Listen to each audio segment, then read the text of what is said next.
사도행전 14장 같이 하나님 말씀을 읽으면서 말씀하신 대로 순종하겠습니다 하는 마음으로 같이 읽도록 하겠습니다. 사도행전 14장 8절부터 28절까지만 저희들이 읽도록 하겠습니다. 제가 8절 읽겠습니다. 루스드라에 발을 쓰지 못하는 한 사람이 앉아 있는데 나면서 걷지 못하게 되어 걸어 본 적이 없는 자라 라는 것을 듣고는 바울이 주목하여 구원받을 만한 믿음이 그에게 있는 것을 보고 큰 소리로 이르되 내 발로 바로 일어서라 하니 그 사람이 일어나 걷는지라. 무리가 바울이 한 일을 보고 루가오니아 방언으로 소리질러 이르되 신들이 사람의 형상으로 우리 가운데 내려오셨다 하여 바나바는 제우스라 하고 바울은 그 중에 말하는 자이므로 헤르메스라 하더라. 시외 제우스 신당의 제사장이 소와 화환들을 가지고 대문 앞에 와서 무리와 함께 제사하고자 하니 두 사도 바나바와 바울이 듣고 옷을 찢고 무리 가운데 뛰어 들어가서 소리질러 이르되 여러분이여 어찌하여 이러한 일을 하느냐. 우리도 여러분과 같은 성정을 가진 사람이라.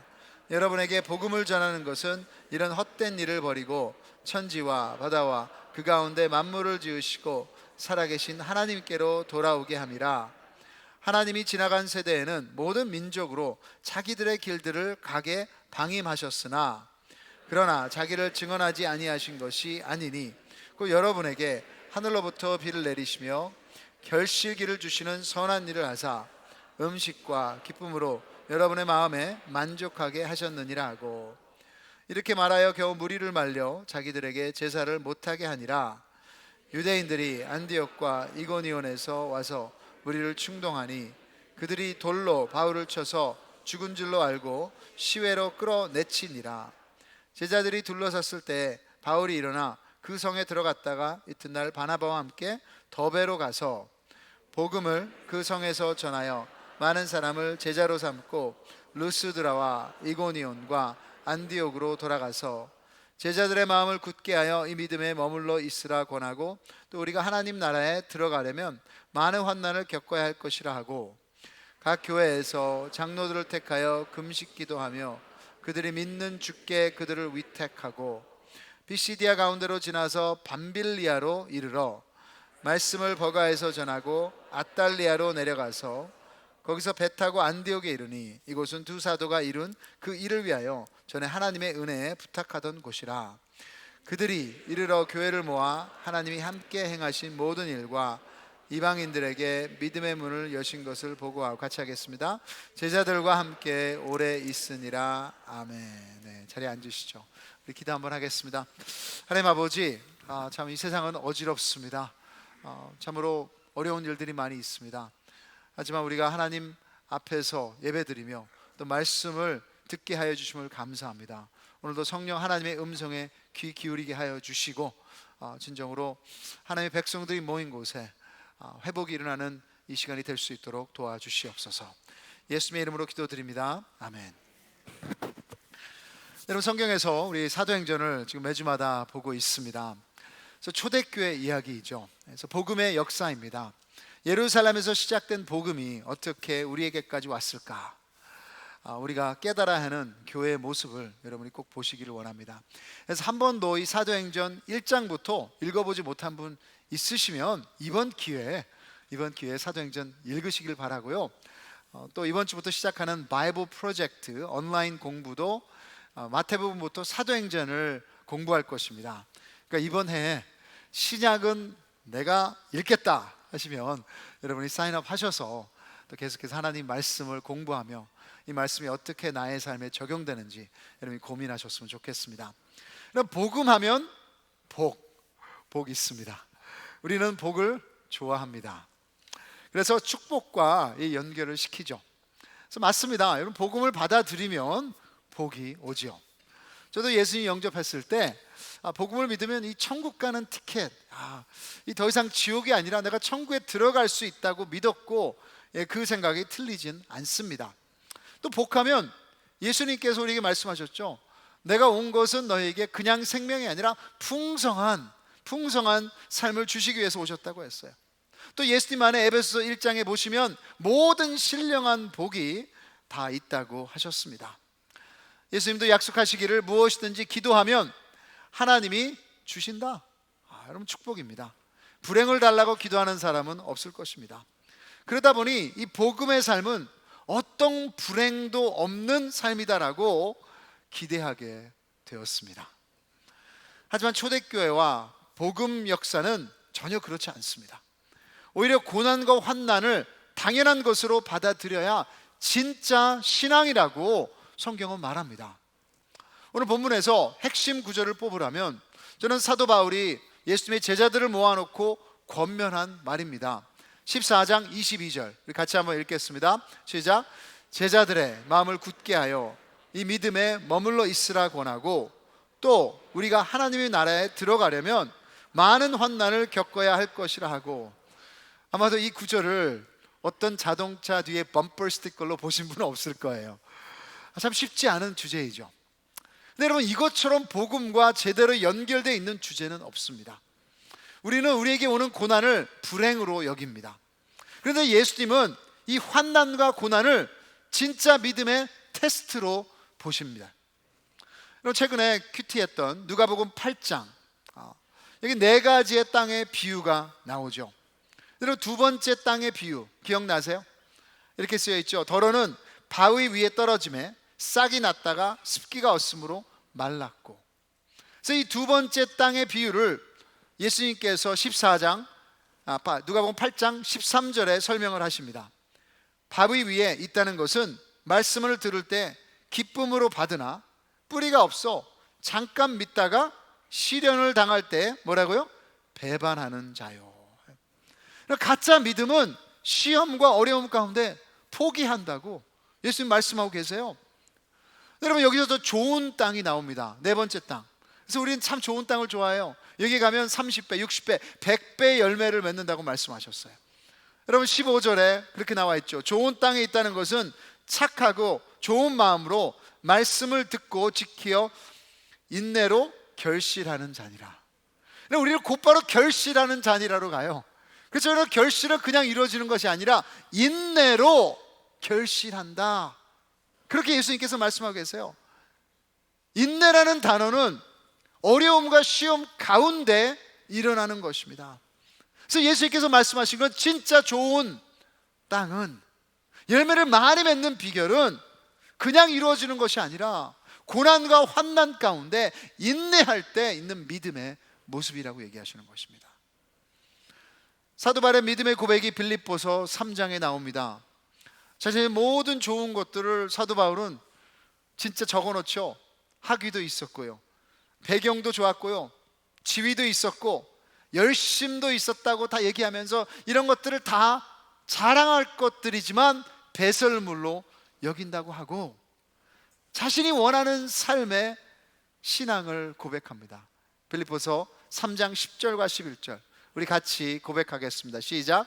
내가 그리스도와 그 부활의 권능과 그 고난의 참여함을 알고자 하여 그의 죽으심을 본받아 어떻게 해서든지 죽은 자 가운데서 부활에 이르려 하노니. 여러분, 부활신앙 참 맞습니다. 부활신앙이 우리에게 있는 것인데, 그 부활신앙은 사도 바울이 얘기하는 것은 그냥 이루어지는 것이 아니라 그 고난의 참여함을 알고자 하여. 죽음을 통과하지 않으면 부활은 없습니다. 우리 예수님은 고난의 하나님이십니다. 가난한 가정에서 태어나셨어요. 좋은 잡을 갖지도 못하셨습니다. 자기의 머무를 집도 없다고 말씀하셨습니다. 그 십자가에서 돌아가신 분이 우리가 믿는 예수님이세요. 그분을 사랑한다면, 그분을 따른다면, 그분의 고난을 함께 경험할 때 비로소 예수의 부활을 경험하는 것입니다.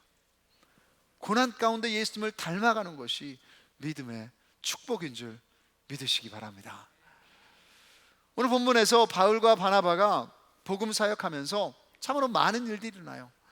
예수님을 전파하며 기적도 있었습니다. 구원도 있었고요, 교회를 세우면서 리더십도 세웠습니다. 근데 그 모든 과정 가운데 빠지지 않았던 것은 고난과 환난이었습니다. 바울과 바나바의 첫 번째 여행에 지금 이제 마지막 단계 우리가 함께 보도록 하겠습니다. 지난주에 보여드렸던 지도에 보시면 안디옥 교회에서 파송을 받았죠. 그래서 구부로라는 섬으로 가서 그 첫 번째 복음 사역을 감당을 했습니다. 거기서 이제는 북쪽으로 올라가서 바다를 건너서 내륙의 사역을 시작하게 됩니다. 지난주에 봤듯이 3,000피트가 넘는 이 안독이라는, 하지만 비시디아 안디옥에 가서 그래서 복음을 전하고 열매가 있었다고 저희들이 봤습니다. 그리고 이제는 거기서 그냥 있는 것이 아니라 갈라디아 땅으로 내려와서 이고니안 도시로 옮겼습니다.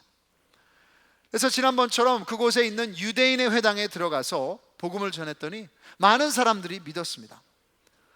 많은 사람들이 믿어서 좋았다 하시지만 곧바로 환난이 와요. 14장 2절에 보시면 이렇게 쓰여 있어요. 그러나 순종하지 아니하는 유대인들이 이방인들의 마음을 선동하여 형제들에게 악감을 품게 하거늘. 복음을 반대하는 사람들이 있어요. 그럼 우리가 크리스천들이라면 모든 사람이 다 좋아하는 건 아닙니다. 싫어하는 사람들이 있습니다. 그것이 식구들이 될 수도 있고요, 아니면 같이 어울리던 친구들이 우리를 싫어할 수도 있어요. 직장 동료들이 될 수도 있습니다. 사도 바울과 바나바가 복음을 전하니 사람들이 나뉘어졌다고 그랬습니다. 유대인을 쫓는 자, 두 사도를 쫓는 자. 그리고 5절에는 이 반대하는 자들은 어디까지 반대하냐? 두 사도를 모욕하며 돌로 치려고 달려드니. 이때 여러분, 사도 바울과 바나바는 루스드라에서 이 이고니온에서 루스드라 도시로 옮겼습니다. 이제 거기서 복음을 전하는데 어떤 발을 쓰지 못하는, 걷지 못하는 사람을 보았어요. 그래서 그 사람 앞에서 복음을 전하면서 그 사람이 경청하는 것을 보면서 이 사람에게 믿음이 있는 것을 보고 사도 바울이 일어서라 하니 그 걷지 못하던 사람이 일어나 걸었습니다. 할렐루야. 기적은 일어나는 줄 믿습니다. 이렇게 선한 일을, 좋은 일을 했는데, 하나님을 위해서 이렇게 헌신하면서 기적까지 했으면 모든 일이 잘 풀려야 되는 거 아닙니까? 근데 이 가운데 또 다른 오해와 어려움이 왔습니다.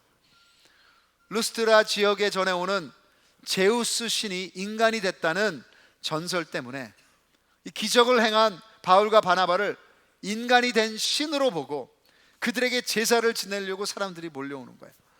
근데 더 황당한 것은 바울과 바나바가 그들의 인간적 요청을 받아주지 않고, 그랬더니 이 안디옥과 이고니온에서 온 유대인들이 그 군중들을 설득해서 바울과 바나바를 이제 신으로 영접했던 그 군중들이 이제는 돌아서서 공격을 하기 시작하는 것입니다. 여러분, 14장 19절에 이렇게 쓰여 있어요. 유대인들이 안디옥과 이고니온에서 와서 무리를 충동하니 그들이 돌로 바울을 쳐서 죽은 줄로 알고 시외로 끌어내치느니라. 여러분, 이것을 계속 읽으면서 이것은 그냥 인간의 싫어하고 미움 정도가 아니다. 이 뒤에는 이 사람들을 선동하는 세력이 있다는 것을 알게 됩니다. 여러분, 근데 아시잖아요. 우리가 크리스천으로서 사는 것은 그냥 크리스천 삶을 사는 것이 아니라 거기는 영적인 싸움이 있습니다. 에베소 6장 12절에 같이 읽겠습니다. 우리의 씨름은 혈과 육을 상대하는 것이 아니요 통치자들과 권세들과 이 어둠의 세상 주관자들과 하늘에 있는 악의 영들을 상대함이라. 그리고 이것이 영적 공격입니다. 하나님께 속한 사람은 사탄의 적이 되는 거예요. 그러게 우리 가운데 있는 환난은 이런 내면 안에도 있고요, 외부에서도 올 것이고요, 그리고 우리가 모르는 그 세력 가운데 영적으로 공격도 받는 것입니다. 어떤 학자들은 고린도후서 1장 8절에 있는 사도 바울의 이야기가 오늘 지금 이 첫 번째 선교 사역을 말하고 있는 거라고 얘기했습니다. 사도 바울은 고린도후서 1장 8절에 형제들아, 우리가 어디에서요? 아시아에서, 지금 이 소아시아에 있죠, 당한 환난을 너희가 모르기를 원하지 아니하노니 힘에 겹도록 심한 고난을 당하여 살 소망까지 끊어지고. 사도 바울이 거의 죽을 뻔했잖아요. 육체적 고난도 있었고요, 정신적 스트레스도 있었고요, 영적 공격도 받았었습니다. 네, 하나님 따르면서요, 하나님 위해서 헌신하면서요, 주님을 위해서 일하면서요, 예수님 사랑하는데요, 하지만 이 가운데 크리스천은 인내합니다. 견디며 이깁니다. 앤젤라 덕워스라는 분이 그리트라는 책을 쓰셨습니다. 그리트는 한국에 제일 가까운 의미는 끈기라는 거예요. 그래서 그녀의 유명한 테드 강연을 1,000만 명의 사람들이 들었다고 합니다. 그래서 이분의 책 주제는 이거예요. 성공. 어떻게 하면 진짜 성공할 수 있을까? 성공한 사람들의 특징이 무엇일까? 하면서 미국이 가장 힘들다는 웨스트포인트 육군 사관학교 훈련을 연구했습니다. 그리고 뭐 다른 연구도 했지만, 그러면서 이런 결론을 내렸습니다. 성공에 대해서. 그 다양한 환경에서 성공을 예측할 수 있는 한 가지 특징이 나왔습니다. 그것은 어떤 사회적 지식도 아니고, 외모도 아니고, 건강도 아니고, 지식 IQ도 아니었습니다. 그것은 grit, 끈기였습니다. grit, 끈기는 아주 멀리 있는 목적을 향한 열정과 인내입니다. 끈기는 stamina, 지구력입니다.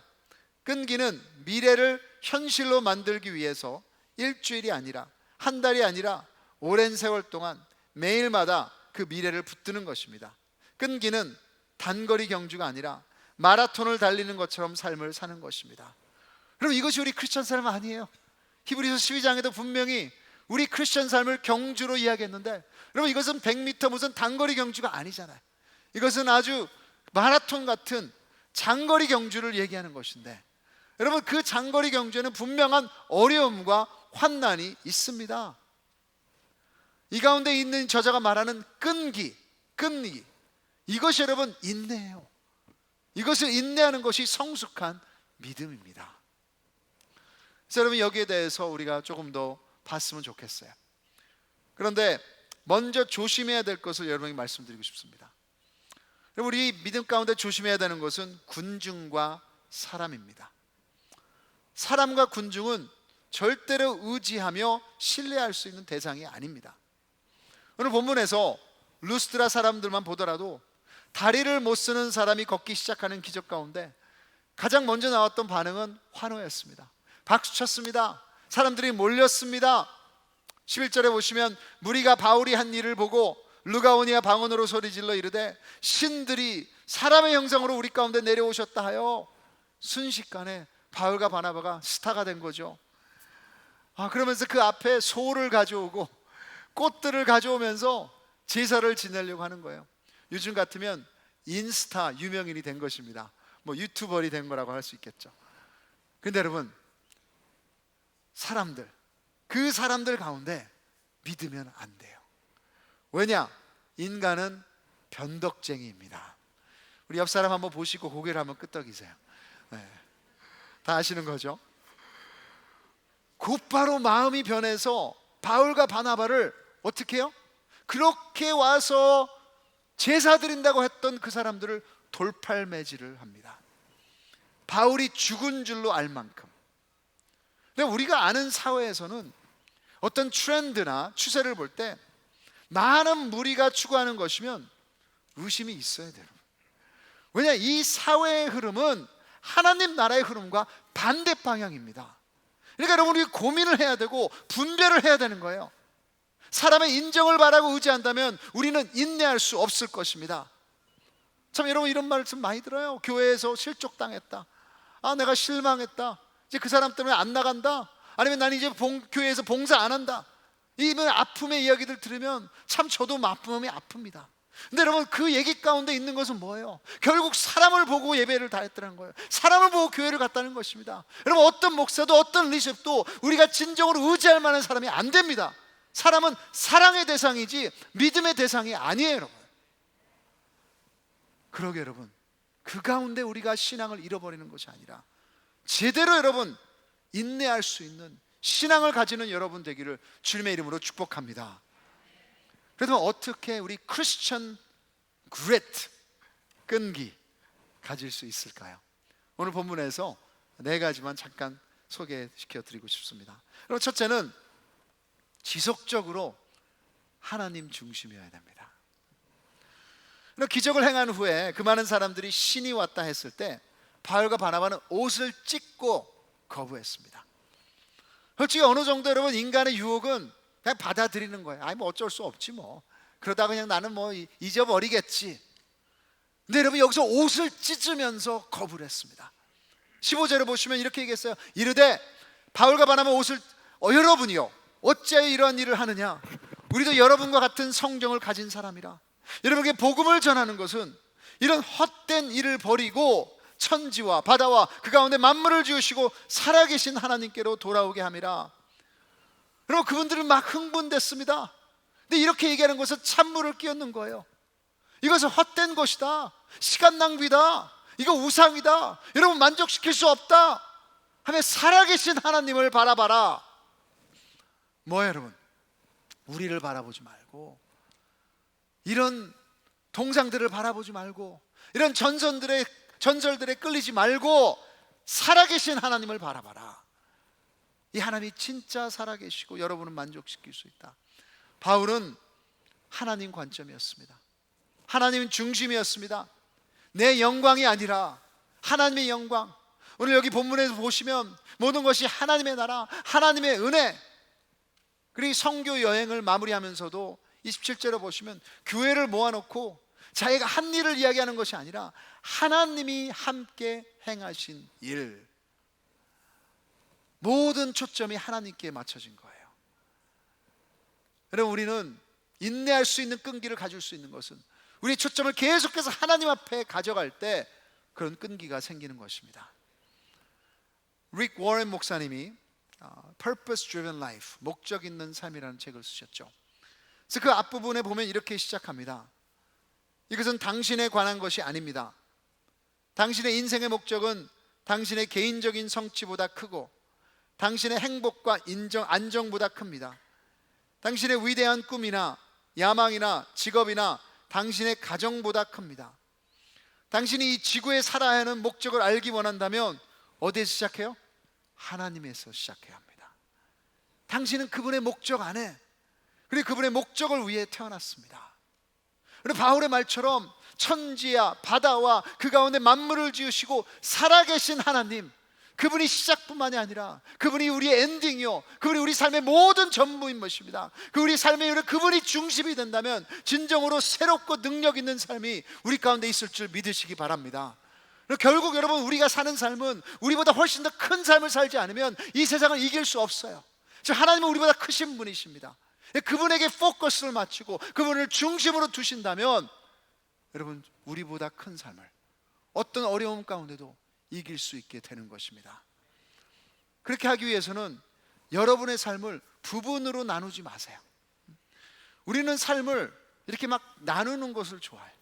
그래서 이것은 내가 쉬는 시간, 이것은 내 식구들 시간, 내 여가, 이거는 교회의 삶. 아니요, 그것은 하나님을 안 믿는 거나 마찬가지입니다. 그래서 어떤 학자는 이렇게 있어요. Practical atheism, 무신론자다. 그럼 내가 편할 때 내가 필요로 하는 부분만 하나님이 들어오세요. 그럼 그것은 세상을 지으신 창조 하나님이 아니라 내가 만들어버린 신입니다. 절대로 그런 하나님은 성경에 나오지 않습니다. 우리 삶의 모든 부분이 하나님이든 아니면 하나님을 원하지 않으세요. 진정한 믿음이란 거는 하나님이 우리 삶의 모든 부분에서 중심이 되시는 거예요. 그럼 팬데믹 가운데서도 그럼 하나님 중심이셨습니까? 아니면 나의 계획이 먼저였습니까? 그렇다면 우리의 신앙은 인간의 환호나 핍박으로 무너질 것입니다. 상황에 따라서 왔다 갔다 할 것입니다. 하지만 지속적으로 하나님 중심을 끈기 있게 유지한다면 분명히 어떤 상황 가운데도 인내하는 승리가 우리 것이 될 줄 믿으시기를 주님을 축복합니다. 그럼 둘째로, 크리스천 삶에 대한 올바른 기대를 하셔야 돼요. 바울은 루스드라 후에 돌에 맞을 뻔해 죽을 뻔했지만 다시 일어나서 그 다음 도시 더베에서 복음을 전하고 예수님 처음 믿은 크리스천들을 찾아다니며 격려하기 시작했습니다. 이 초신자들이라고 말할 수 있어요.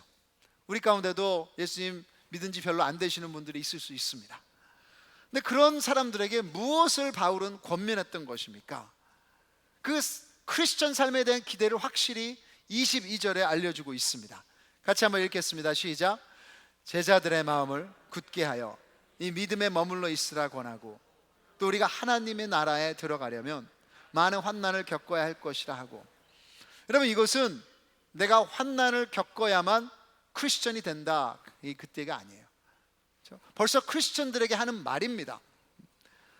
여러분, 크리스천 된 사람들에게 이제 네가 예수님 믿었으니까 비즈니스가 잘 될 것이다, 큰 집을 살 것이다, 이제부터는 승승장구할 것이다, 이 원하는 대로 네가 다 가질 것이다, 이제 그렇게 해서 기도해라, 이렇게 말하지 않아요. 여러분, 미래에 대한 확실한 기대를 심어줍니다.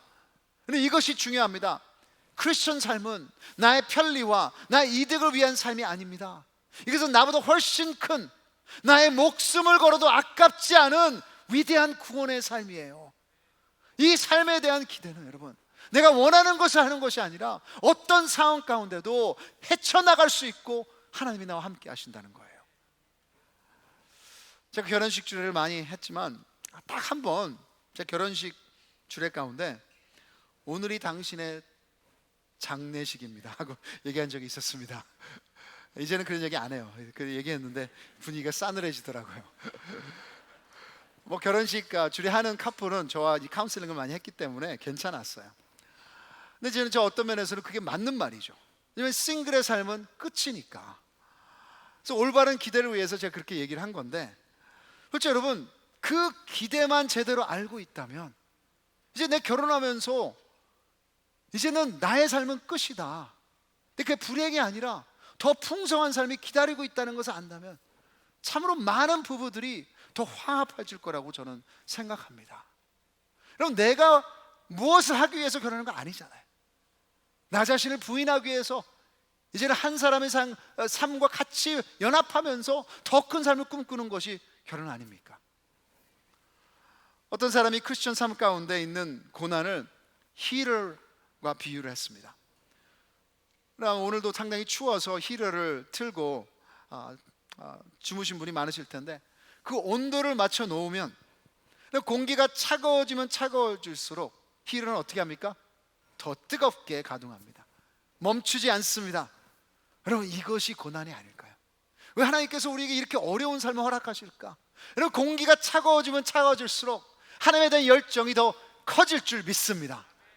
그 믿음을 하나님께서 원하시는 거예요.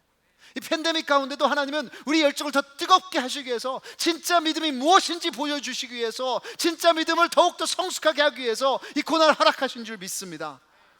그래서 사도 바울은 로마서 5장에 고난이 우리를 무너뜨리는 것이 아니라 그 가운데 기뻐할 수 있다고 고백했습니다.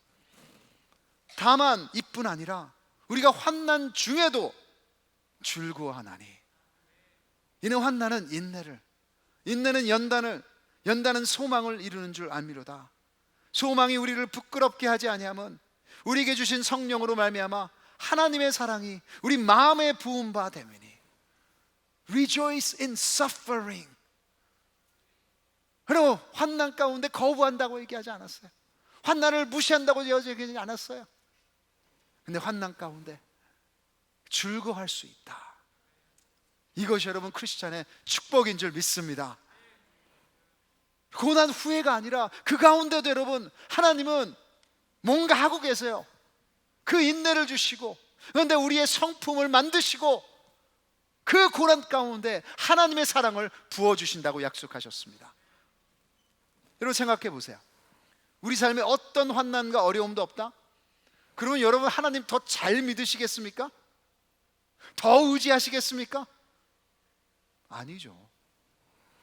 하지만 고난 가운데 인내하면 우리가 연단되고 소망이 우리를 당당하게 하고 우리 마음에 하나님의 사랑이 부어진다. 이건 축복이에요.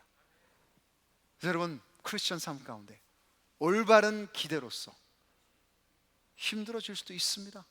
더 힘들어질 수도 있습니다. 하지만 여러분, 그 가운데 끈기, 믿음으로 나가시기를 바랍니다. 세 번째로 크리스천 그리트, 이 끈기는 은혜 공동체에서 지속되는 거예요. 바울과 바나바의 삶은 공동체와 함께했습니다. 공동체에서 파송받았고요, 이번에 첫 번째 선교 사역을 하면서도 곳곳에 크리스천들 형제 자매들과 함께 교제했고, 믿음을 격려했고, 교회를 세우고, 리더십을 축복하고, 그리고 그 가운데 여러분 힘을 얻었던 거예요. 저는 20절을 읽으면서 너무나도 은혜를 받았습니다. 여러분 20절 보시면 사도 바울이 이제 돌에 맞아서 죽은 줄로 알았어요. 뻗었습니다. 움직이지도 않습니다.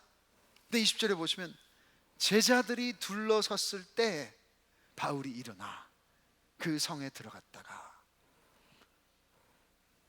모르겠어요 여러분, 그 제자들이 둘러쌌을 때 어떤 제자의 눈물이 사도 바울의 얼굴에 떨어졌나? 그들의 기도를 사도 바울이 들었던 것은 아닌가? 자, 그 둘러쌌을 때 바울은 일어났습니다. 여러분, 이것이 크리스천의 삶입니다. 우리 힘들어질 수 있습니다. 무너질 수도 있습니다. 좌절해서 그냥 땅바닥에 주저앉을 수도 있어요. 하지만 여러분, 하나님의 공동체가 함께 있으면 그 가운데 일어날 수 있는 줄 믿습니다. 그게 여러분, 우리에게 그 기도가 필요해요. 그 손 잡는 것이 필요합니다. 이 팬데믹 가운데도 하도 힘들어서 뭔가 마음이 무너지는 분 있습니까? 주님의 공동체에 함께 하셔야 됩니다. 어떻게 하든 연결하셔야 돼요.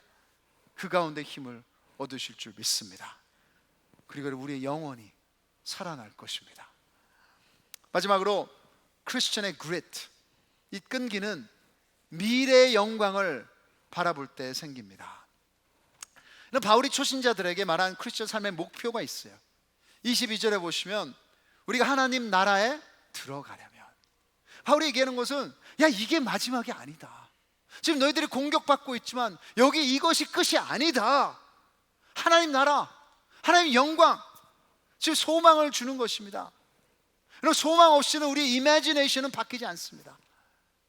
이번 주말부터 올림픽 게임이 시작하죠. 여러분, 이것을 위해서 그 어려운 훈련을 어떻게 감당하는 거예요? 그 사람들의 메달을 바라보는 거예요. 아, 내가 저기에 참가할 수 있다는 그 특권 때문에 그 어려운 훈련을 감당하는 것입니다. 그럼 우리도 마찬가지예요. 앤젤라 덕워스는 그릿은 희망에 달려있다고 말합니다. 그러면서 그것은 어쩔 수 없어서 의존하는 희망이 아니라 의도적인 희망이라고 얘기했어요. 근데 여러분, 이 저자가 말하는 의도적인 희망은 개런티가 없습니다. 아무리 긍정적으로 성장력 사고방식을 가진다 해도 그건 헛된 우상이에요. 어떻게 여러분 그 생각 하나로 모든 것을 컨트롤할 수 있습니까? 하지만 크리스천의 희망은 어떤 긍정적 사고방식도 아니지만 어렴풋한 기대도 아니지만 죽으시고 부활하신 예수님이 보여주시는 이미 이루어진 확실한 개런티 있는 소망인 줄 믿습니다. 지금은 어려울지라도, 우리의 몸이 쇠퇴할지라도, 내가 원하는 대로 안 될지라도, 모든 것이 회복되지 않을지라도, 여러분, 예수님은 분명히 죽음을 통해서 부활이 있다는 그 하나님 나라를 보여주셨습니다. 그 소망을 붙잡는 것입니다. 이것이 끝이 아니라 이 환난 가운데, 이 어려움 가운데도 하나님은 역사하고 계시구나. 그 하나님 나라, 그것을 바라보는 거예요. 여러분, 루스드라 전설은 신이 인간이 됐다고 했는데 그냥 전설이에요. 근데 여러분, 복음은 그것이 사실이라고 말합니다.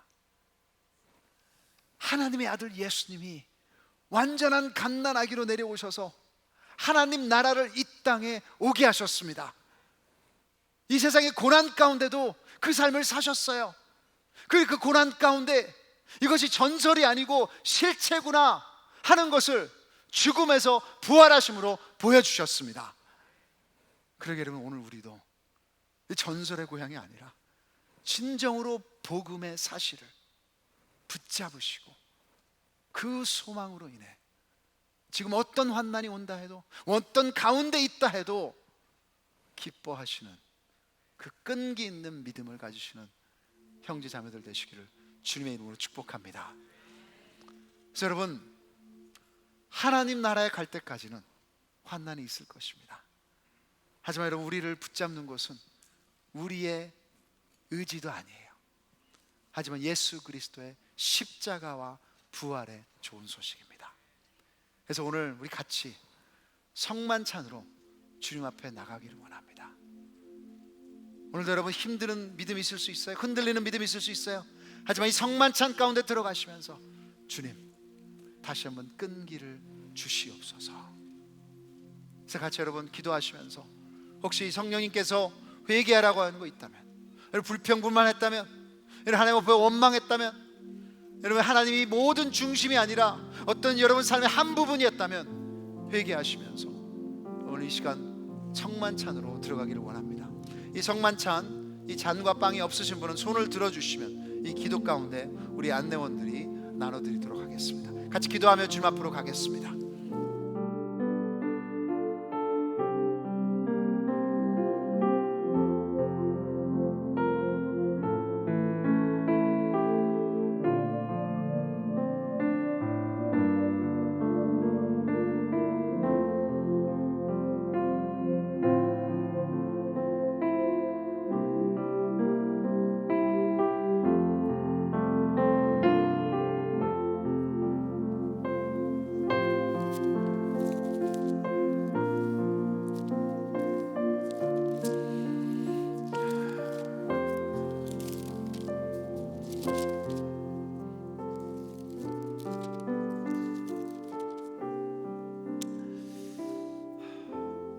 하나님 아버지, 참으로 삶이 쉽지가 않습니다. 우리 가운데 아직도 남아있는 죄성과 그것을 인해 우리의 두려움 통해 우리의 상황들 때문에 무너지는 믿음이 우리 안에 있었던 것 고백합니다. 하지만 이 시간 진정한 사도 바울의 고백처럼 이 크리스천 삶 가운데 제대로 된 기대치를 가지고 주님께서 어떤 축복을 주시는지를 깨닫기를 원합니다. 오늘도 우리를 위해 피 흘리신 예수 그리스도, 그 십자가 앞에 나와서 주님의 찢기신 살과 흘리신 피를 먹고 마실 때 우리 안에 있는 믿음이 더욱더 성숙하며 주님 붙잡는 주님의 제자 될 수 있도록 은혜 내려 주시옵소서. 예수님의 이름으로 기도드립니다. 아멘. 여러분 마가복음 14장에 보시면 예수님께서 제자들을 모아놓고 이 성만찬을 이렇게 말씀하셨습니다. 예수께서 떡을 가지사 축복하시고 떼어 제자들에게 주시며 이르시되 받으라, 이것은 내 몸이니라 하시고 또 잔을 가지사 감사하기도 하시고 그들에게 주시니 다 이를 마시매 이르시되 이것은 많은 사람을 위하여 흘리는 나의 피 곧 언약의 피니라. 진실로 너에게 이르노니 내가 포도나무에서 난 것을 하나님 나라에서 새 것으로 마시는 날까지 다시 마시지 아니하리라 하시니라. 여러분 예수님께서는 분명히 다시 오실 것을 약속하셨습니다.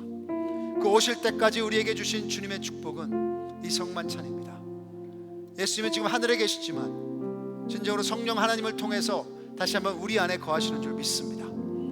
그래서 이거 보이는 복음이에요. 이 찢기신 주님의 살, 흘리신 주님의 피, 나를 위해서, 우리를 위해서, 우리를 회복하기 위해서 다시 한번 이 믿음을 세우시기 위해서 주셨으니 감사하는 마음으로, 결단하는 마음으로 주님 앞으로 나아가도록 하겠습니다.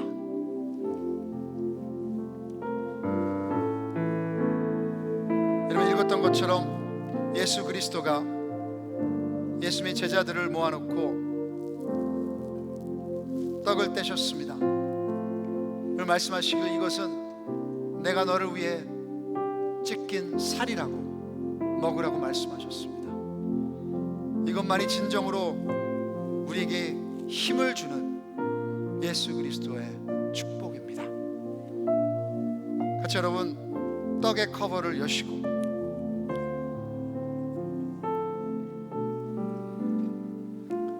이것은 예수님께서 우리 위해 찢기신 살입니다. 같이 먹겠습니다.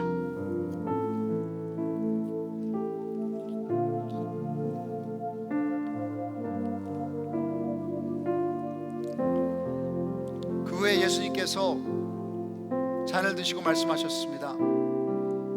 이것은 우리 같은 죄인을 위해서 흘리신 예수님의 피라고. 그래서 이것이 예수 그리스도께서 우리에게 주시는 언약이라고 말씀하셨습니다. 이 언약은 어느 누구도 깰 수 없습니다. 예수 그리스도를 믿음으로 받아들이면 우리 모든 과거와 현재와 미래의 죄가 깨끗하게 씻어진 줄 믿습니다. 여러분 이 시간 같이 한번 기도하는 마음으로서, 감사하는 마음으로서 잔의 커버를 오픈하시고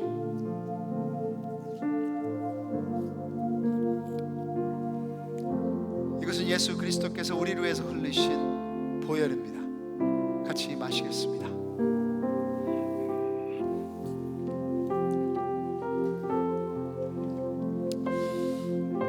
여러분, 이 시간 우리 같이 한번 감사 기도와 결단의 기도를 했으면 좋겠습니다. 그럼 이것만이 우리를 진정으로 하나님 나라에 도달할 때까지 힘이요 능력이요 주님의 선물입니다. 그래서 주님, 어떤 상황 가운데도 십자가의 예수 그리스도 붙들게 하여 주시고, 그분 앞에서 기도하게 하여 주시고, 그분 앞에서 하소연하게 하여 주시고, 그분 앞에서 회복될 것을 기대하게 하여 주시옵소서. 같이 한번 이 예수 그리스도의 핏부림의 역사를 우리 생각과 우리 마음과 우리 삶 가운데 주님 역사하여 주시옵소서. 같이 한번 기도하며 나가겠습니다. 기도하시겠습니다. 하나님 아버지, 이 시간 주님 앞에 나옵니다. 아버지 하나님이시여, 진짜 주님의 핏부림의 역사 없이는 제대로 된 믿음을 가질 수 없습니다.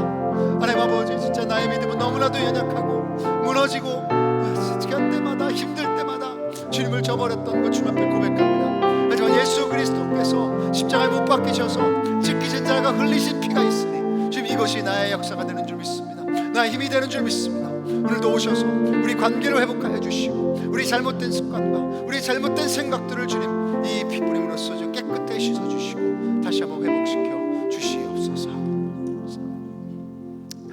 하나님 아버지, 예수 그리스도의 핏부림의 역사가 우리 생각과 우리 마음 가운데 우리 삶 가운데 있을 수 있도록 은혜 내려 주시옵소서. 그래서 주님, 세상의 것들, 잘못된 것들 우리가 붙잡고 따라갔다면 오늘 이 시간 주님 회개하오니 용서하여 주시고 진정으로 하나님 중심으로 살아갈 수 있도록 주님의 능력과 주님의 자유를 우리 가운데 심어 주시옵소서. 특별히 주님, 몸에 질병이 있어서 힘들어하는 형제자매 있다면 오늘 이 시간 예수 그리스도를 먹고 마셨으니 다시 한번 힘을 얻을 수 있도록 하여 주시고 진정으로 주님께서 그의 마음과 몸도 치유하여 주시옵소서. 이 모든 말씀 예수님의 이름으로 기도드립니다. 아멘. 우리 같이 자리에서 일어나셔서 이제 예수 그리스도의 찢기신 살과 흘리신 피를 먹고 마셨으니 찬양으로 주님 앞에 감사하며 나아가도록 하겠습니다.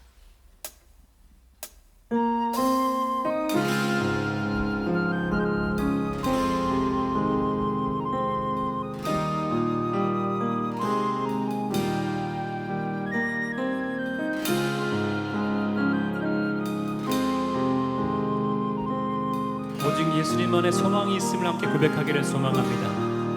예수 안에 소망이 있네, 내 빛광인 나의 노래, 환난 중에 도우시는 주 나의 견고한 반석, 그 신사랑 그 신사랑 그 신평 두려움에서 날 건지네, 내 위로자 내 모든 것 주 사랑 안에서 리라. 완전하신 하나님이, 완전하신 하나님이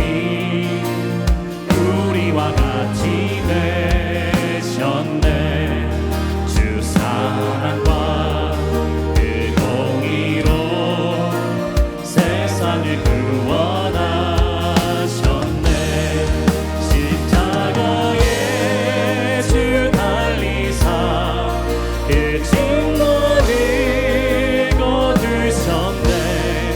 내 모든 죄 담당하신 주 은혜 안에 살림. 승리하신 우리 주님, 원수들을 물리쳤네. 나 주의 것, 주 나의 것, 주 보혈 안에 살림. 우리 믿음으로 선포합니다. 굳건한 반석 되신 주님,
아버지, 참 이 땅은 죄로 물들어진 세상입니다. 그러기에 우리가 원하지 않는 참으로 아프고 힘든 일들이 많이 있습니다. 그리고 성경에 말하는 것처럼 우리의 몸도 우리의 기억력도 쇠퇴해질 것입니다. 하지만 주님, 이 가운데 좌절하지 않게 하여 주시옵소서.